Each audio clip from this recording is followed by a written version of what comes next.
Assalamualaikum warahmatullahi wabarakatuh. Ketemu kembali dengan Kilamung Putro. Salam budaya warisan Nusantara. Pemirsa dimanapun Anda berada, di kesempatan ini saya akan melanjutkan keterangan-keterangan saya tentang sejarah di Nusantara. Dalam hal ini adalah Kerajaan Kahuripan. Pemirsa, di kesempatan yang lalu sudah dijelaskan bahwa Erlangga pada tahun 1049 membagi kerajaan Kahuripan ini menjadi dua, yaitu kerajaan Jenggala dan kerajaan Panjalu. Sebetulnya Erlangga ini sudah menyerahkan kekuasaan Kahuripan ini kepada putra-putranya, yaitu pada tahun 1042 Sang Ramawijaya Tunggadewi, yaitu anak sulungnya, seorang perempuan, sudah diangkat menjadi putra mahkota. Dan setelah itu Erlangga melakukan pertapaan di Pujangan. Tiba-tiba didatangi oleh istri selirnya yang menagih janji apabila istri-istrinya ini bisa melahirkan anak laki-laki maka akan dijadikan raja. Dan itu ditagih oleh istri-istrinya karena istrinya selir ini ada dua dan kedua-duanya melahirkan anak laki-laki. Oleh sebab itu Erlangga kemudian membatalkan pengangkatan Sang Ramawijaya Tunggadewi ini untuk menjadi putra mahkota. Nah, sebetulnya secara de facto Kahuripan itu sudah mulai terbagi sejak itu, yaitu sejak tahun 1042. Nah, karena Erlangga melanjutkan pemerintahannya sehingga pada tahun 1049 Erlangga ini baru meninggalkan Kahuripan dan akhirnya menuju ke Gunung Penanggungan dan di sana melakukan pertapaan sebagai seorang Wisnu, sebagai penjelmaan seorang Wisnu. Nah, pemirsa dimanapun Anda berada, akhirnya kerajaan sudah terbelah menjadi dua, yaitu kerajaan Jenggala dan kerajaan Panjalu. Pemirsa dimanapun Anda berada, dan di tahun 1049 itu, tidak lama di Patertan, di lereng Gunung Penanggungan itu, Erlangga kemudian wafat. Pemirsa dimanapun Anda berada, terus bagaimana dengan putrinya, Sang Ramawijaya? Saat ayahnya melengsarkan jabatannya sebagai putra mahkota, sebenarnya Sang Ramawijaya itu sejak awal Sang Ramawijaya itu sudah tidak berminat untuk menjadi raja. Karena berhubung orang tuanya ini memberikan jabatan itu, yaitu jabatan putra mahkota, maka mau tidak mau dia harus menyandangnya. Tetapi setelah dilengsarkan menjadi putra mahkota, bukan sakit hati, justru menurut Sang Ramawijaya itu yang dikehendaki. Akhirnya pada tahun 1042 Sang Ramawijaya ini menggantikan pertapaan orang tuanya yang ada di Gunung Pujangan itu. Akhirnya 1042 Sang Rama Wijaya melakukan pertapaan di Gunung Pujangan. Setelah itu, tahun 1043 pindah menuju ke selatan, yaitu ke lereng Gunung Kelut. Dan pada tahun 1044 Sang Rama Wijaya ini kemudian bertapa menuju ke barat, yaitu di sebuah tempat yang namanya Goa Selomangleng. Goa Selomangleng yang ditempati oleh Sang Rama Wijaya ini, sampai Sang Rama Wijaya ini tidak diketahui kapan beliau ini wafat. Tetapi pada saat Sang Rama Wijaya ini berada di Goa Selomangleng, menjadi terkenal di daerah itu, sehingga mendapatkan julukan Biksuni Kili Suci. Nah, orang hebat seperti Biksuni Kili Suci ini meninggalkan semua kemegahan, meninggalkan semua jabatan yang dimiliki. Dia hanya ingin mengabdikan diri kepada agama, ingin menjadikan orang yang selalu tenang di dalam hidupnya, tidak kepencut dalam bahasa Jawanya, gemerlap dunia, gemerlap kekayaan dunia, dan dunia materi ditinggalkan semuanya. Itulah Biksuni Kili Suci. Pemirsa dimanapun Anda berada. Nah, pertanyaannya, setelah Jenggala dan Panjalu sudah diberikan wilayah sendiri-sendiri, mampukah mereka itu berdamai? Mampukah mereka itu akor sebagai sesama saudara? Jawabnya tidak. Walaupun yang namanya Empu Barada sudah mewedar sabdo kutukan, barang siapa yang melakukan penyerbuan terlebih dahulu melewati batas yang sudah ditentukan, maka hidupnya akan sengsara. Itu pun dilanggar. Siapa yang melakukan pelanggaran pertama? Yang melakukan pelanggaran yang pertama adalah Mapanji Garasaan. Mapanji Garasaan melakukan penyerbuan ke Panjalu. Nah, tentu saja karena Panjalu diserbu, otomatis terjadi sebuah pertempuran. Dan setelah itu Panjalu melakukan balasan, dan itu berlangsung terus-menerus,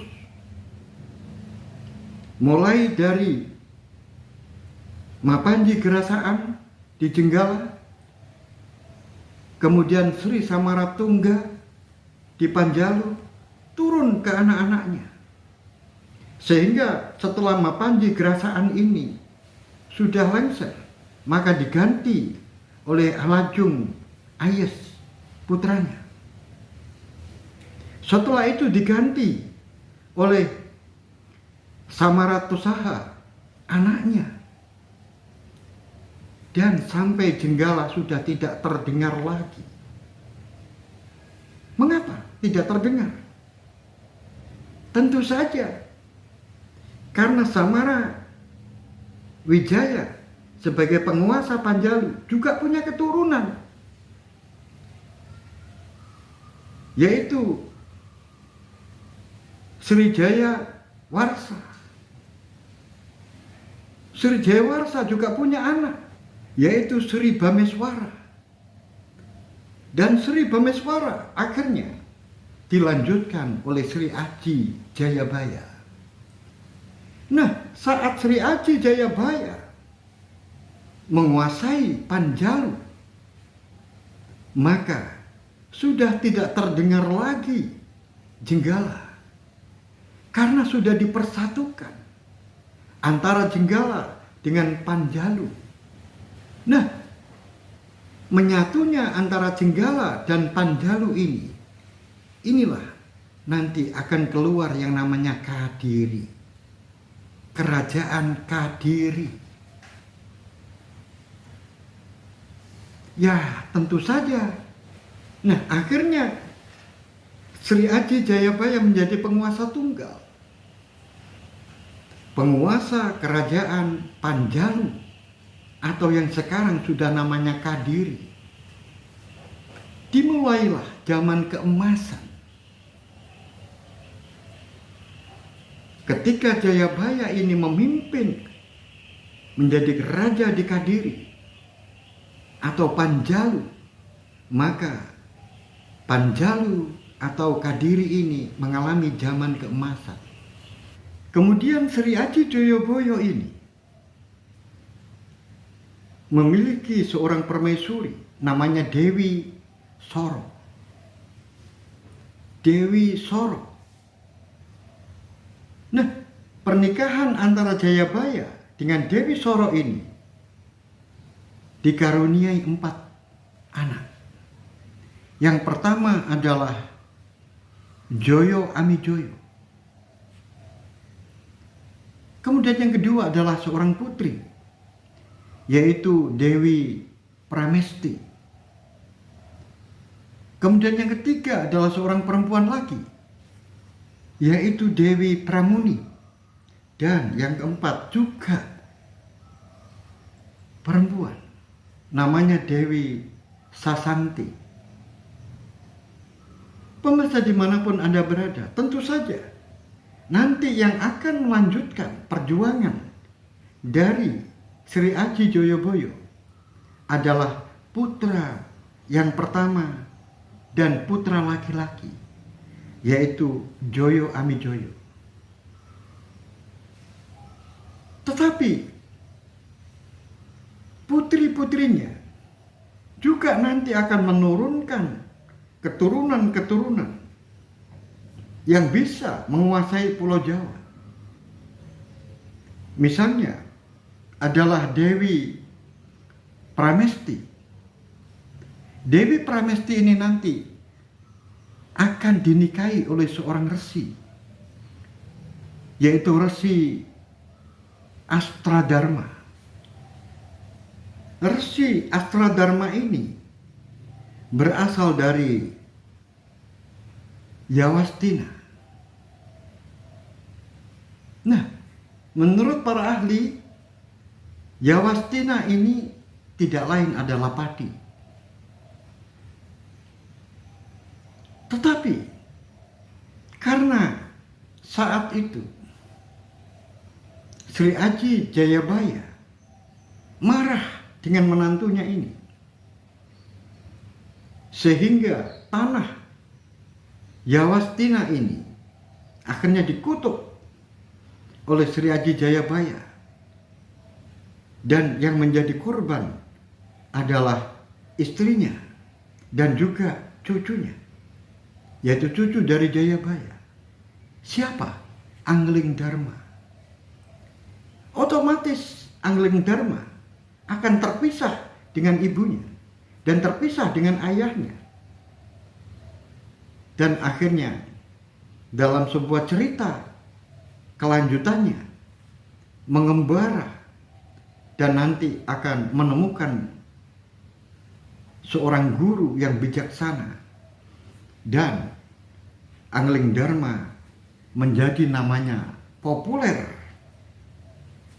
di tengah-tengah masyarakat. Itu salah satu contoh bahwa keturunan-keturunan dari Sri Aji Jayabaya ini akan banyak menurunkan raja-raja selanjutnya. Termasuk termasuk Sri Aji Jayabaya sendiri adalah raja yang sangat populer karena ramalan-ramalannya. Karena apa? Sri Aji Jayabaya ini diceritakan kedatangan seorang tamu dari Turki. Tamu dari Turki. Tentu saja sudah beragama Islam. Karena Sri Aji Jayabaya ini memerintah yaitu tahun 1111. Nah, seorang ulama besar yang ingin berkeliling dan menuju ke Pulau Jawa. Dia adalah Syekh Samsuddin, atau yang dikenal adalah Syekh Samsuzen. Tetapi banyak orang yang mengatakan Samsuddin. Dan orang Jawa sendiri mengatakan Samsujen. Jadi itulah. Dan akhirnya ulama besar yang berasal dari Turki ini akhirnya wafat di Kediri. Dan akhirnya dimakamkan di Sonogedong yang terkenal dengan sebutan Mbah Wasil. Itu juga merupakan, kalau boleh dikatakan, adalah gurunya Sri Aji Jayabaya. Karena dengan belajar ke Mbah Wasil ini, akhirnya Sri Aji Jayabaya mampu untuk membuat ramalan-ramalan yang sampai terkenal dengan sebutan ramalan Jayabaya. Nah, Mbah Wasil ini atau Samsuzen ini membawa sebuah kitab. Apakah itu kitab dikarang sendiri oleh Samsuzen, atau kitab ini diperoleh dari Turki? Kitab ini disebut dengan kitab Asrar. Nah, kitab Asrar itu adalah kitab rahasia. Mungkin yang dimaksudkan Asrar atau rahasia di sini adalah berisi tentang ramalan-ramalan yang tentu saja namanya ramalan itu adalah rahasia. Karena kebenarannya atau kejadiannya untuk 10 sampai ratusan tahun, bahkan mungkin sampai sekarang ini berlaku. Ini kitab Asrar. Nah, itu dulu yang diajarkan Syekh Samsuzen kepada Sri Aji Jayabaya, dan akhirnya Sri Aji Jayabaya membuat ramalan-ramalan itu dan sampai terkenal menjadi Sri Aji Jayabaya adalah seorang peramal yang luar biasa. Pemirsa dimanapun Anda berada, bagaimanakah kelanjutan cerita ini? Setelah nanti Sri Aji Jayabaya menjadi raja, kemudian nanti diturunkan kepada keturunan-keturunannya. Apakah bisa keturunan-keturunan Sri Aji Jayabaya ini mewarisi ilmu yang dimiliki oleh Sri Aji Jayabaya, atau justru malah Kediri mengalami kemunduran? Oleh sebab itu, ikuti terus cerita ini hingga sampai selesai. Sampai di sini akhirul kalam. Billahi taufiq wal hidayah. Waridha wal inayah. Assalamualaikum warahmatullahi wabarakatuh. Salam budaya warisan Nusantara.